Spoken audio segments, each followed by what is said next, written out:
Hello everyone, आज के इस लेक्चर में हम बात करने वाले हैं अधिगम अक्षमताओं को लेकर और साथ ही साथ आरपीडब्ल्यूडी एक्ट 2016 को लेकर। किसी भी आप टीईटी एग्ज़ाम की तैयारी कर रहे हैं या सीटेट की एग्ज़ाम की तैयारी कर रहे हैं, यूपी टेट, एमपी टेट, किसी भी टीचिंग एग्ज़ाम की तैयारी कर रहे हैं तो अधिगम अक्षमता से आपका हर एग्ज़ाम में 1 से 2 क्वेश्चन तो ज़रूर देखने को मिलता है। साथ ही साथ आरपीडब्ल्यूडी एक्ट तो अपने आप में काफ़ी इम्पोर्टेंट टॉपिक है। कल हम लोगों ने बात किया था लर्निंग से रिलेटेड अधिगम क्या होता है और आज हम बात करेंगे अधिगम अक्षमताओं को लेकर। तो चलिए शुरू करते हैं आज के इस लेक्चर को। सबसे पहले बात करते हैं अधिगम अक्षमता। लर्निंग डिसएबिलिटी आखिर है क्या? अगर लर्निंग डिसएबिलिटी की मैं अगर आपको परिभाषा बताऊं तो इसका मतलब होता है कि सीखने की क्षमता या योग्यता में कमी को ही अधिगम अक्षमता कहते हैं।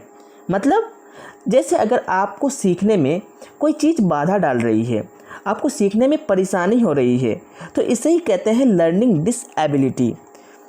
अब लर्निंग डिसएबिलिटी जो होती है, कई बार हमें लगता है कि ये मानसिक बीमारी है, ये इंटेलिजेंस की कमी के कारण हो रहा है, तो ये बिल्कुल गलत है।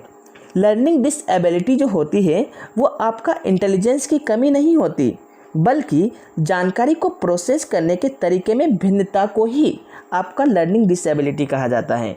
तो याद रखना है, लर्निंग डिसएबिलिटी होने से, लर्निंग अक्षमता होने से इसका मतलब ये नहीं है कि बच्चे का आईक्यू कम है, बच्चे की इंटेलिजेंस कम है। बिल्कुल नहीं, बच्चे के इंटेलिजेंस में इसका कोई असर नहीं पड़ता। अब बात करते हैं कि जो आपका लर्निंग डिसएबिलिटी जो होती है, जो अधिगम अक्षमता जो होती है, वो एक चर अवस्था है। चर अवस्था, वेरिएबल स्टेज, ये क्या होता है? वेरिएबल स्टेज का मतलब होता है कि जो आपका लर्निंग डिसएबिलिटी जो होती है, इसे हम सुधार कर सकते हैं, इम्प्रूव कर सकते हैं, ख़त्म कर सकते हैं। यानी ये कोई स्थायी बीमारी नहीं है, बल्कि ये तो एक अस्थायी बीमारी है। अगर हम सही टीचिंग मेथड्स का यूज करें तो हम किसी भी लर्निंग डिसएबिलिटी को जड़ से ख़त्म कर सकते हैं। आपने तारे ज़मीं मूवी तो देखी होगी, जिसमें एक बच्चे को डिसलेक्सिया नाम की बीमारी होती है। उसे पढ़ने में तकलीफ़ होती है। उसे अगर उसको लिख के दे हम गोड, GOD, तो उसको वो गोड नहीं पढ़ के उसको पढ़ेगा डॉग। इस तरह की उसको बीमारी हुआ करती थी। लेकिन जैसे ही आमिर खान आया, अपने टीचिंग मेथड्स का यूज किया, अपने टीचिंग मेथड्स के ज़रिए उसने उस बच्चे की इस बीमारी को ख़त्म कर दिया, उसकी लर्निंग डिसएबिलिटी को ख़त्म कर दिया। तो हमने क्या देखा उस फिल्म में कि लर्निंग डिसएबिलिटी कोई स्थायी बीमारी नहीं है। तो अब आगे बढ़ते हैं कि कौन कौन सी लर्निंग डिसएबिलिटीज होती है जो हमारे एग्ज़ाम्स में पूछे जाते हैं। तो प्रमुख अगर अधिगम अक्षमताओं के बारे में बात करें तो सबसे इम्पोर्टेंट है आपका डिसलेक्सिया। डिसलेक्सिया अभी जिसके बारे में मैं आपका जिक्र किया, डिसलेक्सिया वही बीमारी है जहाँ पर प्रॉब्लम आती है पढ़ने से संबंधित। जैसे मैंने आपको बताया, गोड को डॉग पढ़ लेता है। गोड को क्या पढ़ लेता है? डॉग पढ़ लेता है। तो जब पढ़ने से संबंधित जब हमारी प्रॉब्लम आएगी, पढ़ने से संबंधित जब कठिनाई आएगी, तो इसे हम कहेंगे डिसलेक्सिया। क्या कहेंगे? डिसलेक्सिया। इसमें अक्षरों को पहचानने में और शब्दों को उल्टा पढ़ा जाता है। मतलब बच्चा समझ नहीं पाता कि आखिर लिखा हुआ क्या है, वो शब्दों को हेर फेर कर देता है, उल्टा पढ़ना शुरू कर देता है। इसे ही कहा जाता है डिसलेक्सिया। याद रखिए, डिसलेक्सिया। डिसलेक्सिया पढ़ने से संबंधित आपकी कठिनाई होती है। इसके बाद आपका आता है डिसग्राफिया। काफ़ी इम्पोर्टेंट है और बहुत आसान भी है। डिसग्राफिया, जैसे कि आपको पिक्चर देखकर समझ में आ रहा होगा, डिसग्राफिया जो होता है वो लिखने से संबंधित कठिनाई आपका शो करता है। अगर आपको लिखने में प्रॉब्लम आ रही है, अगर आपकी ख़राब लिखावट है, पेन पकड़ने में समस्या आ रही है, तो इस तरह की आपकी जो आपकी डिसेबिलिटीज होती हैं, इसे कहा जाता है डिसग्राफिया। तो डिसग्राफिया लिखने से संबंधित कठिनाई को कहा जाता है। इसके बाद आता है आपका डिसकैलकुलिया। इसके नाम में ही आपको दिख रहा होगा कैलकुलिया। कैलकुलेटर से आप याद रख सकते हैं कैलकुलिया, क्योंकि कैलकुलेटर से हम क्या करते हैं? मैथमेटिकल इक्वेशंस को सॉल्व करते हैं, जोड़ घटा करते हैं, राइट। तो डिसकैलकुलिया में क्या होता है इसमें बच्चे क्या होते हैं, गणितीय गणना से संबंधित समस्या उनमें आने लगती है। वो 2+2 4 नहीं कर पाएंगे, 2+2 को 5 कह देते हैं। तो इस तरह की जब समस्या आती है उसे कहा जाता है डिसकैलकुलिया। इसमें क्या होता है, संख्याओं को समझने में दिक्कत होती है और जोड़ घटाव करने में भी गलतियां हो जाती हैं। तो डिसकैलकुलिया याद रहेगा, आपके मैथमेटिक्स गणना करने से संबंधित समस्या को डिसकैलकुलिया कहा जाता है। आप इस स्लाइड का स्क्रीनशॉट लेकर रख सकते हैं, काफ़ी इंपॉर्टेंट है। एग्जाम में हर बार इन तीनों से तो ज़रूर क्वेश्चन पूछे जाते हैं। आगे बढ़ते हैं। चौथा है आपका डिसमॉर्फिया। नाम से आप इसको आराम से याद रख सकते हैं, डिसमॉर्फिया। इसमें क्या होता है, बच्चा जो होता है उसमें भ्रम वाली स्थिति में आ जाता है। उसको जब वो मुर्गा देखता है और मोर को देखता है तो उसको इल्यूजन क्रिएट हो जाता है। वो इन दोनों में डिफ्रेंशिएट नहीं कर पाता। अगर वो मुर्गा को देखता है तो मुर्गा को भी वो मोर ही कहने लग जाता है, अगर वो मोर को भी देखता है तो उसको भी मोर ही कहता है। मतलब उसको समझ नहीं आता कि ये मुर्गा है ये मोर है। वो क्या हो जाता है, इल्यूजन क्रिएट हो जाता है, अंतर नहीं कर पाता। तो इतना आसानी से इसको याद रख सकते हैं कि डिसमॉर्फिया का मतलब क्या है, मुर्गा को भी मोर समझ ले रहा है, इल्यूजन क्रिएट हो रहा है। तो डिसमॉर्फिया आसानी से आपको याद हो गया होगा। पांचवा है आपका डिस्फेजिया। डिस्फेजिया में क्या होता है, इसमें भाषा एवं संप्रेषण विकार, बच्चे को शब्दों के उच्चारण करने में परेशानी आती है, बोलने में समस्या आती है, अपने जो थॉट्स है, अपने जो भावनाएं हैं उसको सही ढंग से वो विचारों को एक्सप्रेसिवली एक्सप्रेस नहीं कर पाता, सामने खुलकर नहीं रख पाता। तो इसे कहा जाता है डिस्फेजिया। तो जब भाषा और संप्रेषण वाली विकार हो, आपके डिसऑर्डर हो, तो उसे हम कहेंगे डिस्फेजिया। छठा है आपका डिस्पैरेक्सिया। डिस्पैरेक्सिया में क्या होता है, यह आपका मोटर कोऑर्डिनेशन से रिलेटेड प्रॉब्लम इसमें होती है। बच्चा अपने आई, हैंड और पैरों के कोऑर्डिनेशन को सही तरह से नहीं कर पाता। जैसे अगर उसको फुटबॉल को किक करना है तो वो किक करने के जगह वो खुद ही उलट के गिर जा रहा है। तो मतलब वो अपने पैरों को सही से कोऑर्डिनेट नहीं कर पा रहा, सही से इस तरह से चल भी नहीं पाता। और वो साइकिल चलाने में भी उसको प्रॉब्लम आती है, क्योंकि जब हम साइकिल चलाते हैं तो साइकिल चलाते वक्त हमारे आँखों का कोऑर्डिनेशन, पैरों का कोऑर्डिनेशन और हाथों का कोऑर्डिनेशन बनाना काफ़ी ज़रूरी होता है। तो इस तरह के बच्चों में, डिस्पैरेक्सिया वाले बच्चों में इस तरह की प्रॉब्लम होती है कि वो साइकिल भी ठीक सही तरीके से नहीं चला पाते। तो ये आपका शारीरिक कौशल से रिलेटेड प्रॉब्लम होती है। गतिक समन्वय विकार यानी मोटर कोऑर्डिनेशन से रिलेटेड प्रॉब्लम होती है डिस्पैरेक्सिया। इसके बाद है आपका सातवां डिस्थीमिया। डिस्थीमिया क्या होता है, ये गंभीर तनाव की अवस्था होती है।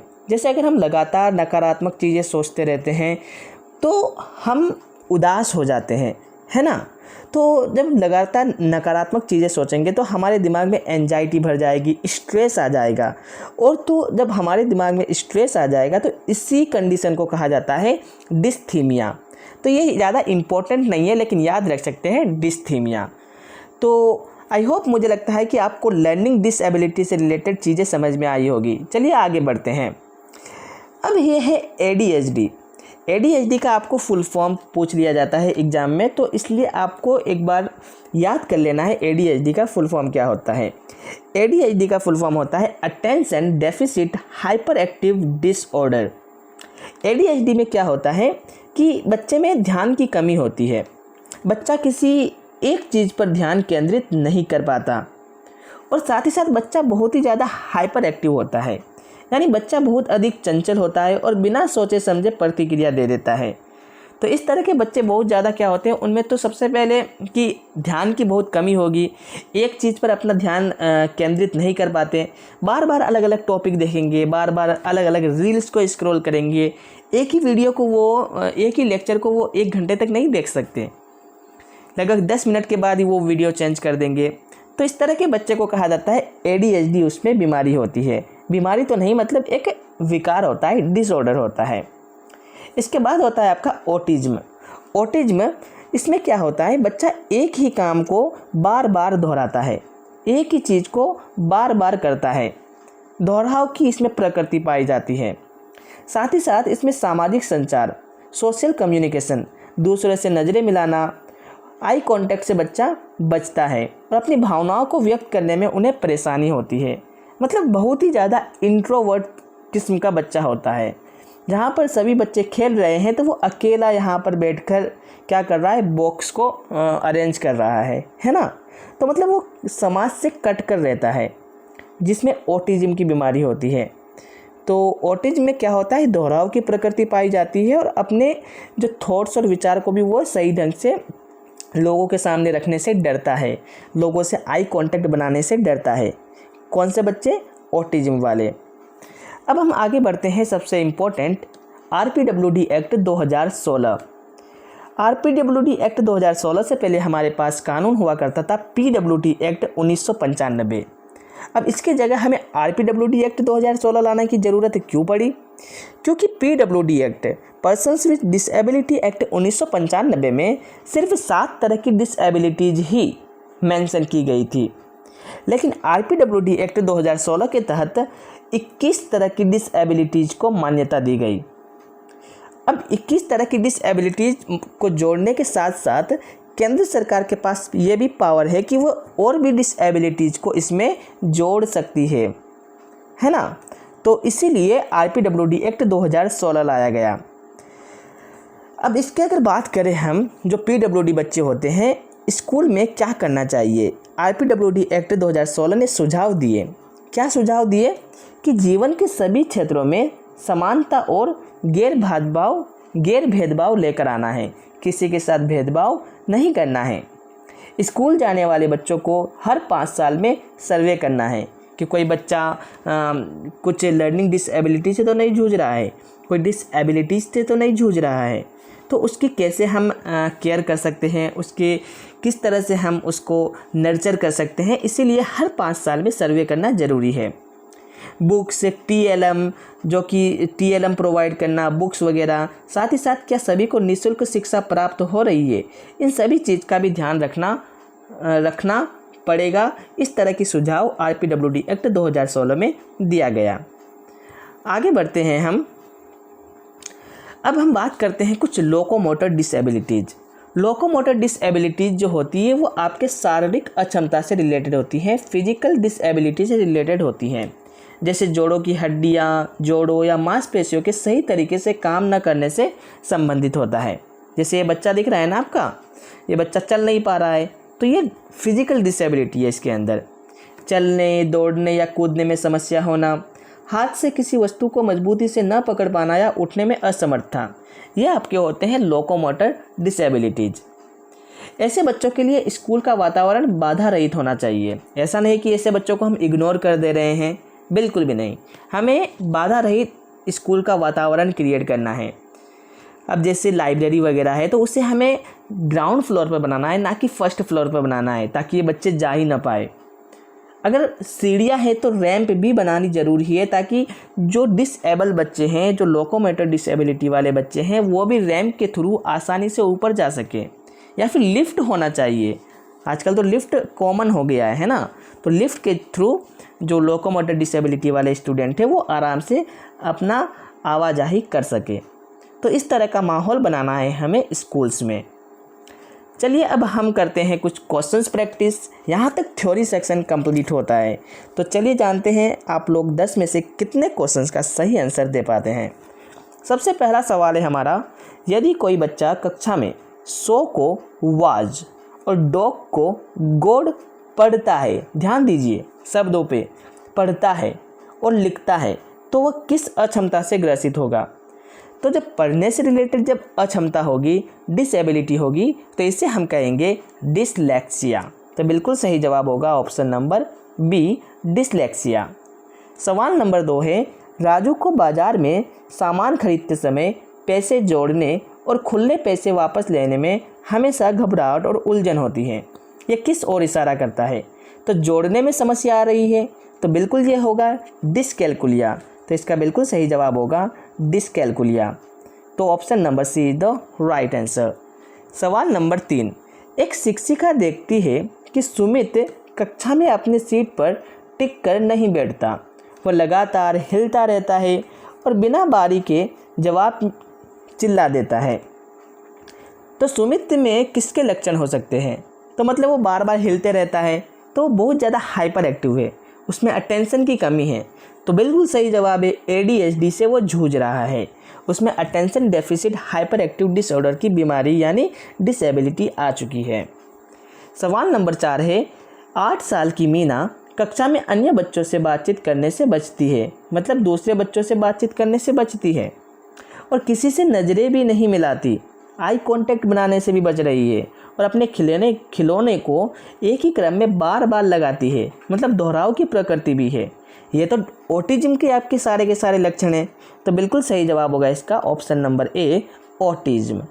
सवाल नंबर 5, एक छात्र की नोटबुक में लिखावट इतनी अस्पष्ट है कि शिक्षक उसे पढ़ नहीं पा रहे हैं, मतलब इतना गंदी तरीके से वो लिखा है कि शिक्षक पढ़ ही नहीं पा रहा, और छात्र को पेन पकड़ने में भी अजीब सा खिंचाव महसूस होता है।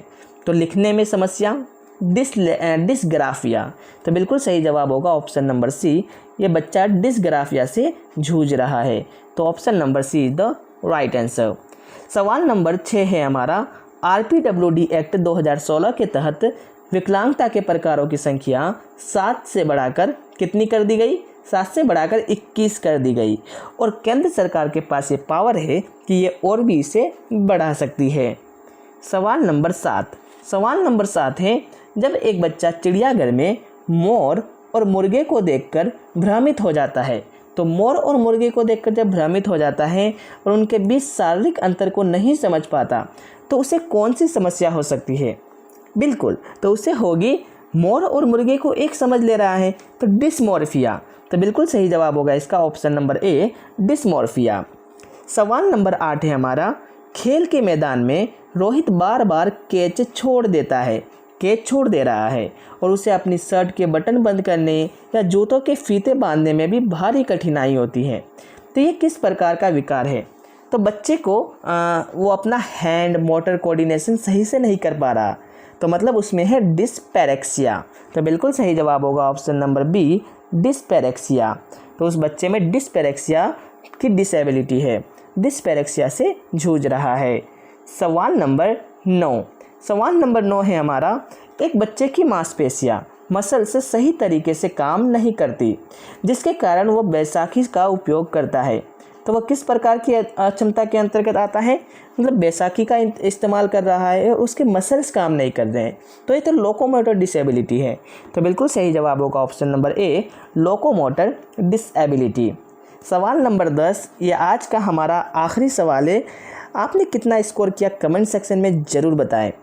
सवाल नंबर 10 है हमारा, रमेश हमेशा एक गंभीर, उदासी और तनाव में रहता है, जिससे उसका पढ़ाई में मन बिल्कुल नहीं लगता। मनोवैज्ञानिक भाषा में इसे क्या कहते हैं? तो इसका जवाब आप दीजिए। क्या होगा कमेंट सेक्शन में आप इसका जवाब ज़रूर लिखें। आपने 10 में से कितने स्कोर किए ये भी बताएं। मिलते हैं अगले लेक्चर में, क्योंकि हमारे टोटल 35 लेक्चर्स होने वाले हैं, और इस 35 लेक्चर्स में आपके पूरा CD भी कवर कर दिया जाएगा। एक भी क्वेश्चन आपके एग्ज़ाम में इन लेक्चर से बाहर नहीं आएंगे। तो मिलते हैं अगले लेक्चर में। थैंक यू वेरी मच कि आपने पूरा लेक्चर सुना और देखा। Thank you very much, take care and bye bye.